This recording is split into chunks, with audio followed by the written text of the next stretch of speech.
Hello Storytellers, welcome to Bound by Words. My name is Madie. If we haven't met yet, I am a full-time editor and fantasy writer, and today we are going to do a first-time walkthrough of the novel planning software Plottr, or story planning software I guess I should say. I'm really excited to jump into the software. I got it set up on my computer, but I haven't really gone into it or clicked on anything yet, so you guys will get all of my real first impressions and thoughts.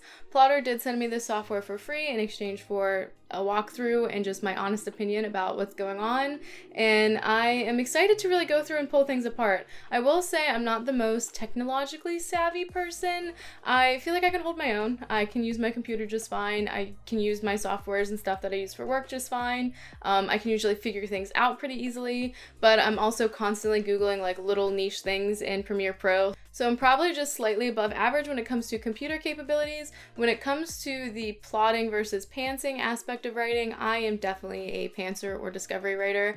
One of the reasons I got into writing is because I would just sit and I would write scenes. It's just what I do best. I think the scenes that I'm emotionally invested in like that are the scenes that usually get written the most smoothly and have the least amount of editing later on. But that being said, it's not that I can't plot, it's just not something that necessarily makes me happy usually, but it's something that I'm actively trying to get better at for my own writing. Now I will say I'm a certified manuscript editor with a concentration in developmental editing for fiction, so I know the story beats well, and I have helped countless authors really enhance and improve their stories. It's just not something that I have really nailed down how I like to do for my own stories. I've gone through a couple different ways of plotting, and I think the big solution for me was to find something like a plotting software like this to really organize my thoughts so that I can walk away from it and come back again and everything could be there where I want it to be.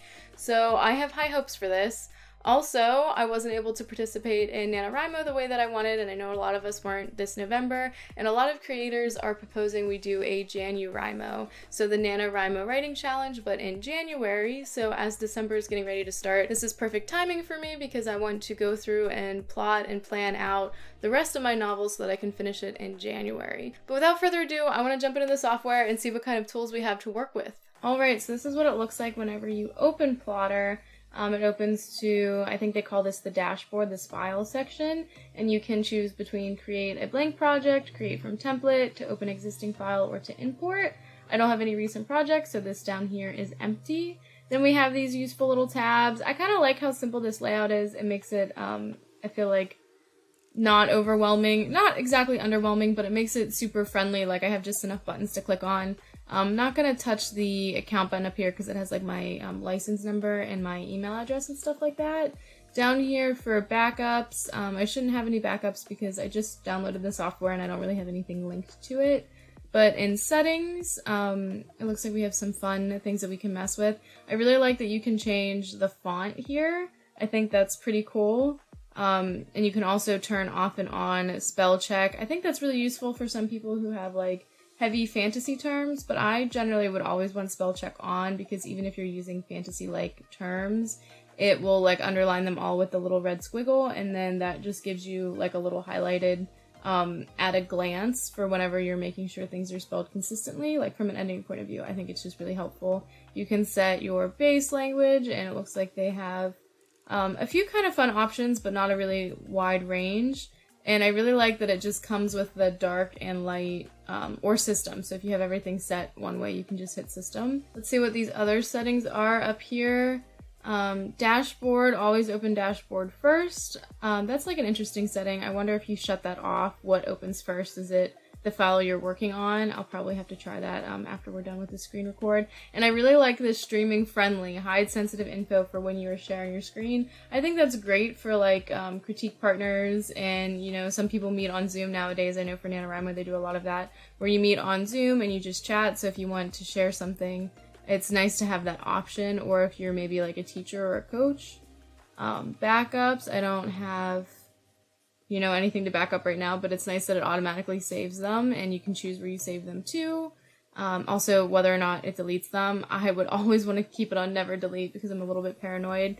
And then beta, this is kind of neat. They are beta testing this act structure feature, and you can turn on the beta option right in the software. I feel like not a lot of softwares make it that easy for you to do the beta version, so I really like that that's there.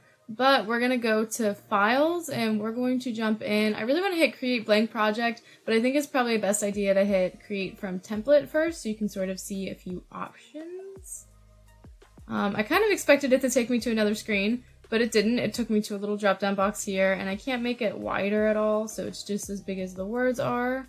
Project templates. Oh, so that's why it's skinny. It pops up over here. I guess this is just like a little preview.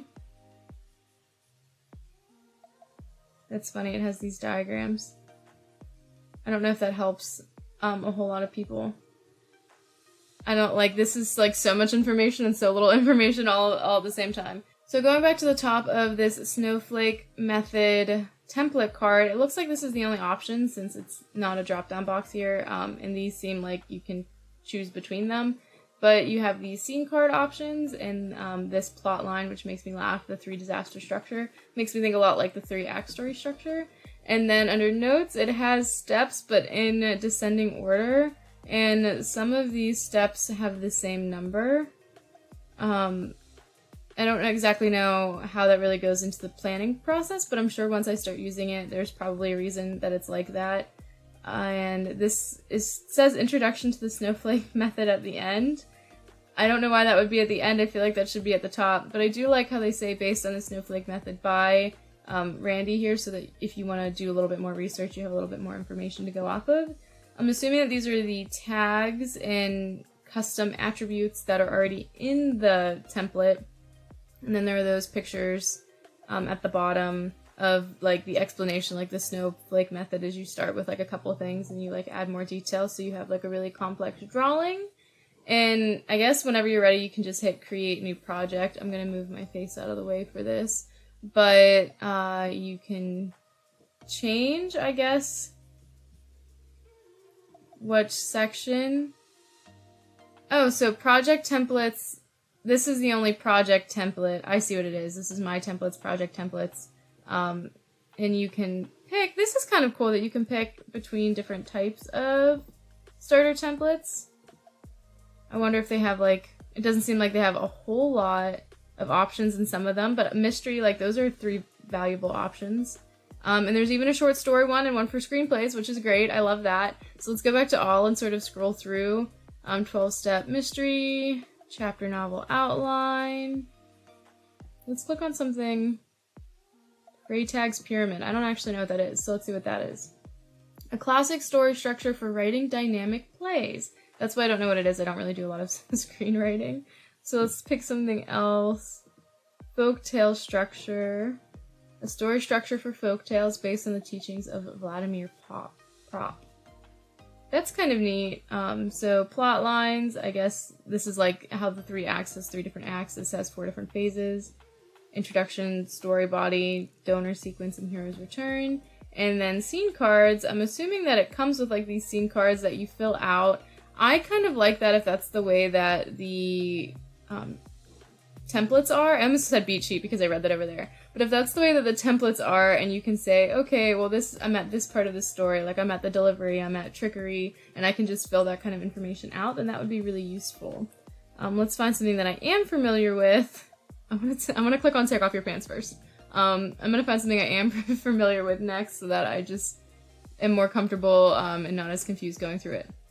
Take off your pants, an outline formula for faster, better writing based on the book by Libby Hawker. I like how that's the only plot line, like the other one had different structures and this one's just take off your pants. The scene cards repeat the cycle, ally assistance, opening scene, inciting incident. Beats, and those all say auto.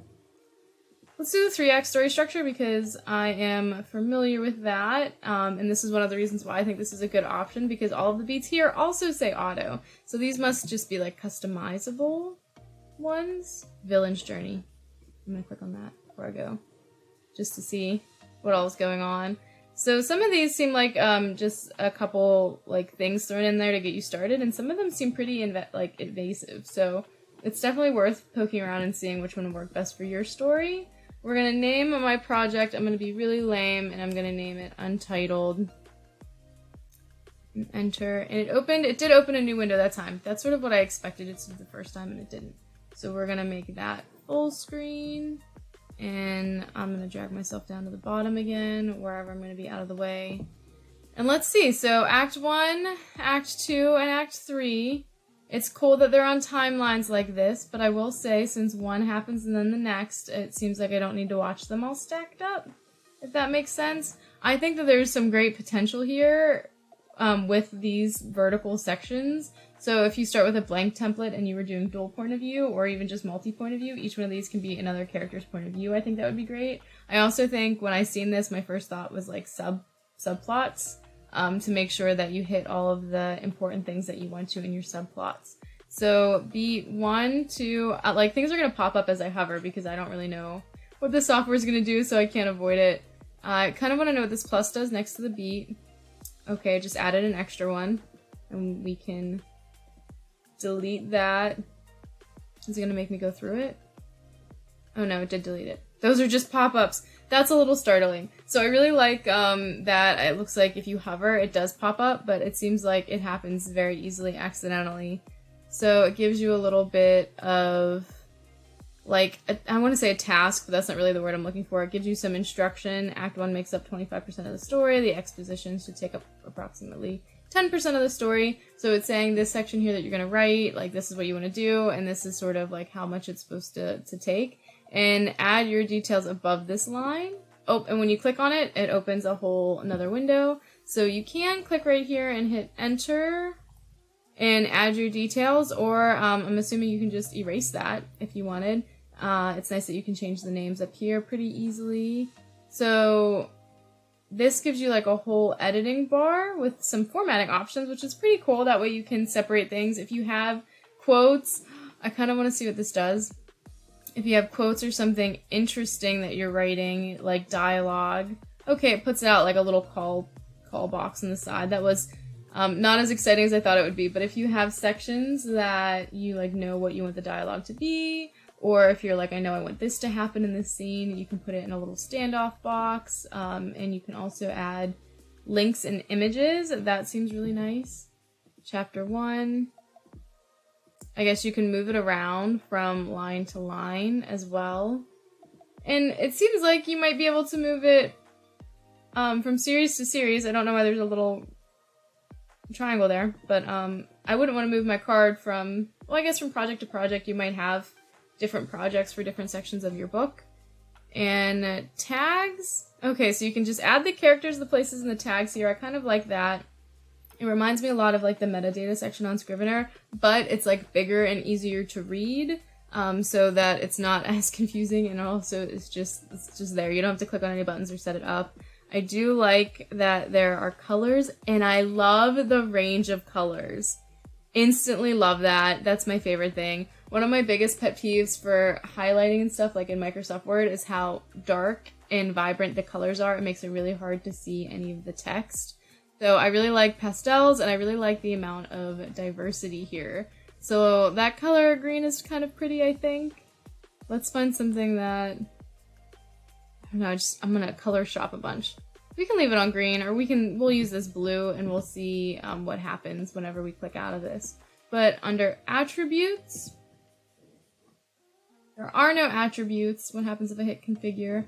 Custom attributes for your scene. Choose what you want to track about your scene. Oh, so that's like, I was going to say setting, but they have a place section, anything that you want to track from scene to scene. So I would assume that this feature would be mostly useful for things that are going to happen in more than one card, because it seems like you're adding attributes to the cards. So if you're writing a book that has like romantic subplots, and it would help if I could spell romance, I can add romance. And what does it mean by paragraph? I'm going to have to save as a template. I don't know if I want to do that. Oh, and you can add notes there too. Okay, so let's go back into, oh, I don't want to change that. I guess we'll go back into configure and hit paragraph and see what happens. Oh, it gives me some extra things here. That's neat. So if I did romance and it was the romance subplot, it can be, you know, character A meets character B for the first time. That's kind of cool. I don't know if that's the best use for that, but that's the first thing that my brain thought of. I feel like attributes, that's so versatile that I feel like you can go a lot of places with it. Templates, goal, motivation, conflict, proactive scene, reactive scene, scene essentials, 3-story scene, W scene. Oh, it gives you, I was wondering what it was, is why I clicked on it, but it gives you a little preview, which is really awesome. Trigger event, first turning point, second trigger event. Those would all be in one scene. I know goal, motivation, and conflict all easily go in one scene, but that seems like a lot.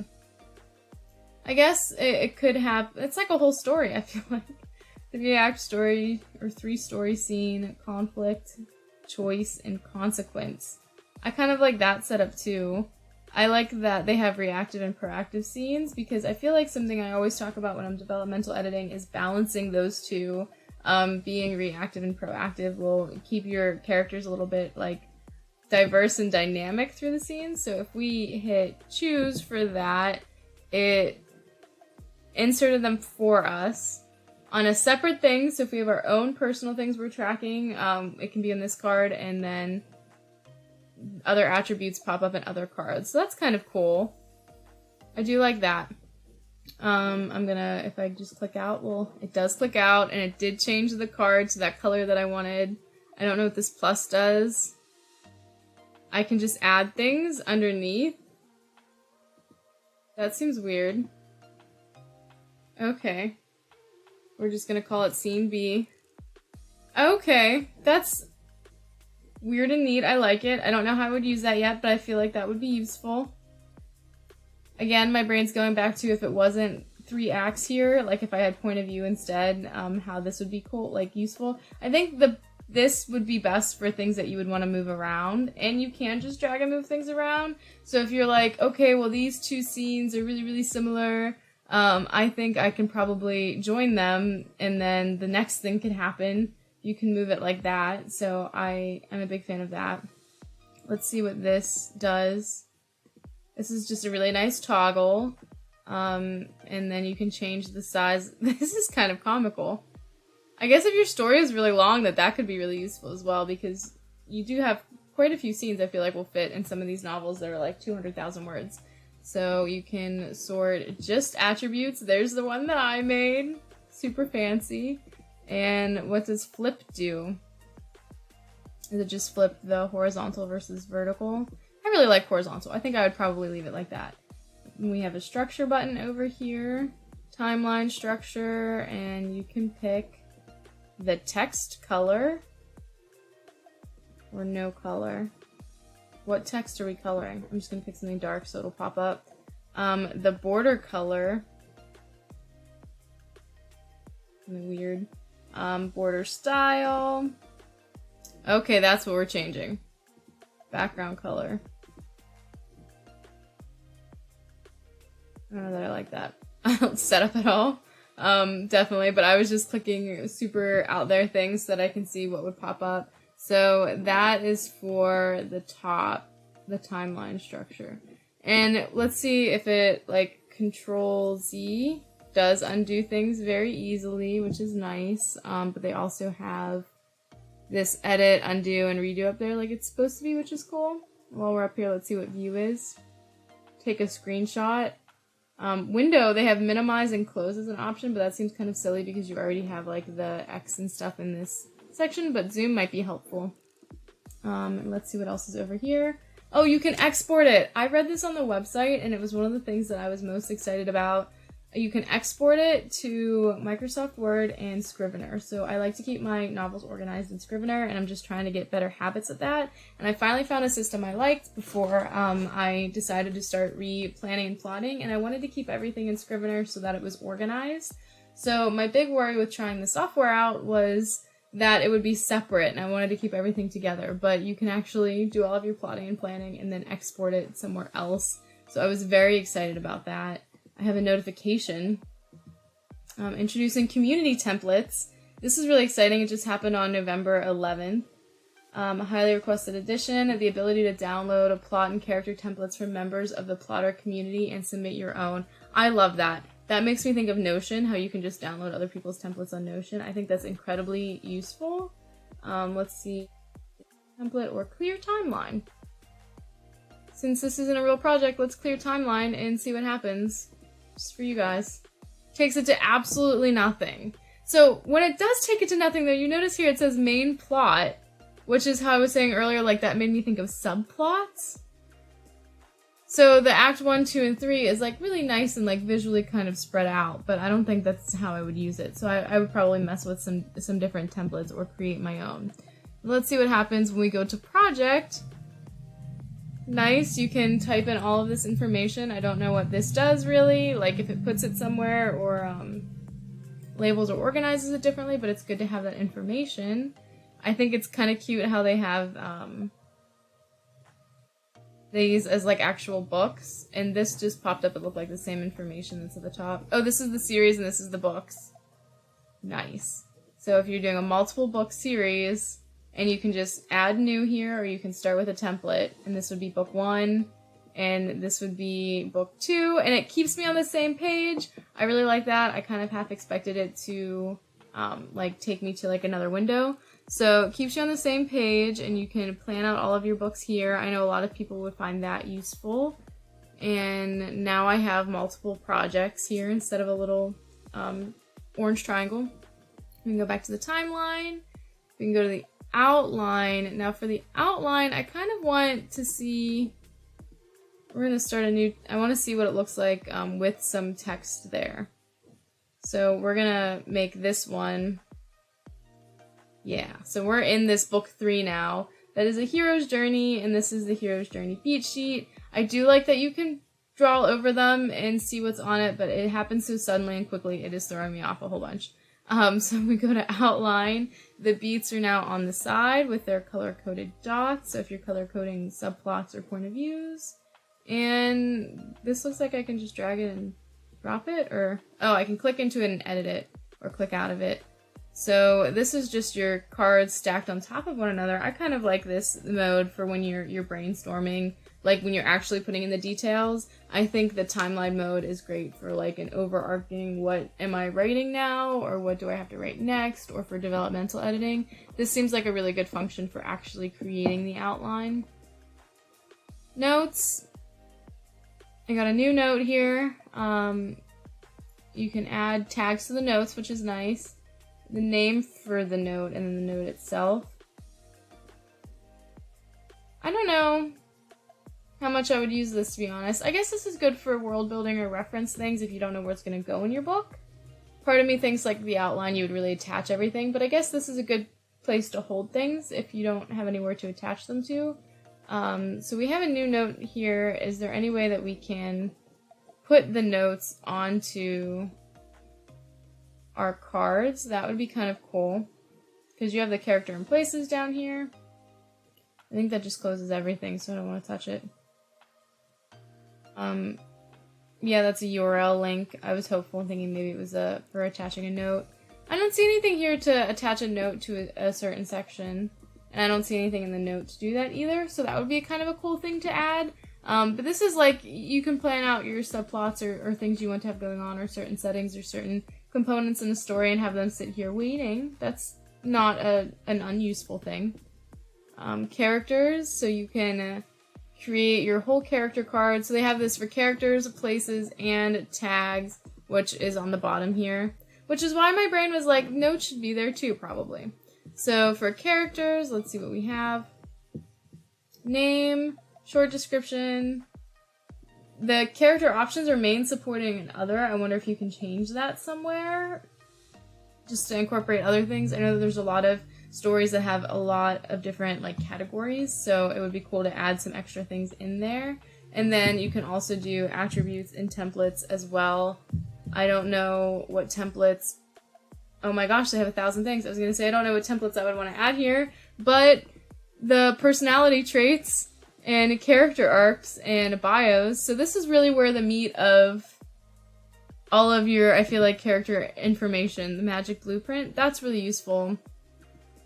Oh, and they have Myers-Briggs type indicator. They don't have like the test here, of course, but they have an area for you to put the type in the description.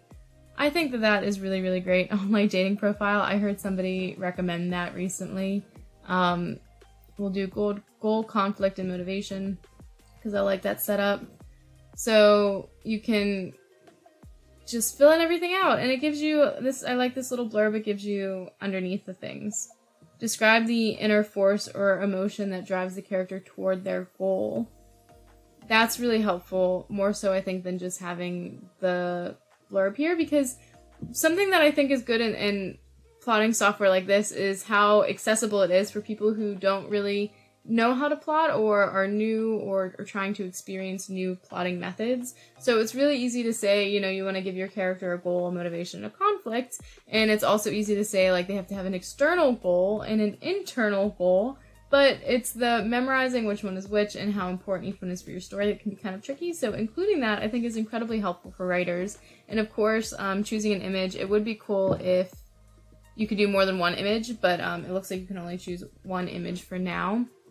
Let's see, with places, we'll just create a blank new place card, and it says uncategorized, which makes me think that we can create categories. Like, you can't just have a drop-down box and not options, so that must be the same with the characters how I was mentioning earlier, how it says main, supporting, and other, and then you just have the text box and, you know, your editing stuff. You don't have the same attributes as you do and templates to add as you do for characters, which I think would be beneficial for some things, and it might be a little bit overwhelming for others. I really wish that you can grab these lines and extend them out as something I keep like wanting to do just to give myself more space to think, but maybe that's just like a weird mental thing for me. And then tags, main and uncategorized. Okay, so these are just categories of tags. Oh, so the only options are main and uncategorized. So what happens if I put main there, and we'll just type a letter, we'll type A. Okay, it puts it up under A. How would I do another tag? Why would my only tag options be main tags and uncategorized tags? I feel like there's a lot you can do with tags, and I feel like a lot of the time the whole point of tags is to really just put a word or a phrase, like a keyword, onto a certain area of your story. So if you're over here in the outline and you're using these tags, those words should like pop up here. Like I can put the A tag here. And the purpose of it is really just to have it there, to see what I'm planning and to have the tag there. So I don't really know the full potential of this area yet. So if you definitely have some recommendations or ideas, please put them in the comments below. But going back to places, I noticed at the top when I clicked away that we have a lot of options here to add attributes and categories as well. So I wanted to know if maybe I put a category here. So if we put, we'll do like old world versus new world is a common thing you use in plotting. Like their plan A, their world A and their world B, I think is what the story beats call it. And we're gonna close. And then when we do a new place, and then they do pop up here under the categories, which is really exciting because that's what I wanted. So the same should be true for characters. You go to the top to add attributes or categories to your characters. And I like that a lot more now. So I feel like that is probably the end of what is available on the software now. But you can see how there's like a lot of things that, because you can click into like these sections and add these kind of lists, there's a lot of things to play with. Like the templates here, they're just super stacked on top of each other. So unlike software that everything is really laid off for you to press all of the buttons, things like Scrivener, this is really just, here's your baseline, and then inside each thing, what do you need? And it seems like most of the things you could probably find. And for characters, this is my book 1, 2, and 3. I don't know if you remember, but from the project, they don't have names, so I'll put the names here just so we can see. I think that could be kind of really useful. So we'll have Untitled, and then we'll have 2 and 3, just to have them here. So then back on the Characters tab, you can go up here and you can say, well, this character pops up in book 2 and 3. Okay, so you can do multiple things. It's pretty cool. And you can do like tag A, so yeah. I like that. That is really useful, I think, too. So this seems like one of those software that it's more function than like floral. So it has all of these little useful things in it, but none of like the fussy, like this is a weird and elaborate layout. It seems very functional, and I like that.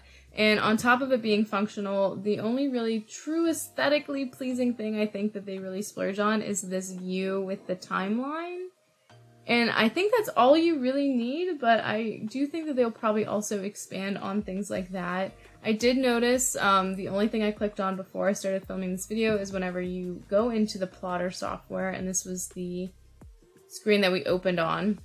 It was floating around in the background. So when you go into the Plottr software and you go into settings, or not settings, under help, you can click this roadmap and it takes you to a web page that is a breakdown of all of the different things that they're working on expanding, and I think that is really exciting. So I'm pretty sure I went through all of the features there. It didn't seem like I was missing anything, but if I was, make sure you let me know in the comments below, because I'm probably going to be poking around in this a lot, but I want to make sure that I'm utilizing it to its fullest potential. I will say some things I love right off the bat is how simple the design is, so it's really easy to look at, but it's also really easy to use.